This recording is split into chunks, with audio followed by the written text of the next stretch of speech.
দেশের ৪টি অঞ্চলের উপর দিয়ে ঝড় বয়ে যেতে পারে বলে জানিয়েছে বাংলাদেশ আবহাওয়া অধিদপ্তর। ১৪ মে দেশের অভ্যন্তরীণ নদী বন্দরের জন্য দেয়া আবহাওয়ার পূর্বাভাসে এই তথ্যও জানানো হয়।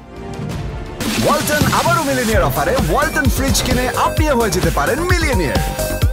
মিলিনিয়ার ছড়াছড়ি দেশ জুড়ে, এটা শুধু ওয়ালটনই পারে। আবহাওয়ার পূর্বাভাসে বলা হয়, রংপুর, ময়মনসিংহ, কুমিল্লা এবং সিলেট অঞ্চলের উপর দিয়ে পশ্চিম উত্তর পশ্চিম দিক থেকে ঘণ্টায় ৪৫ থেকে ৬০ কিলোমিটার বেগে দমকা অথবা ঝড়ো হাওয়া সহ অস্থায়ীভাবে বৃষ্টি অথবা বজ্রসহ বৃষ্টি হতে পারে। এসব এলাকার নদী বন্দরগুলোকে ১ নম্বর সতর্ক সংকেত দেখাতে বলা হয়েছে।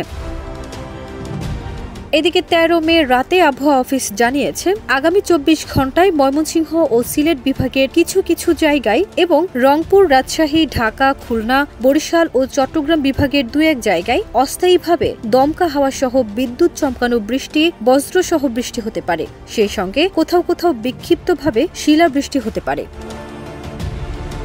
ফারজানা নিকিতা, দেশ রূপান্তর।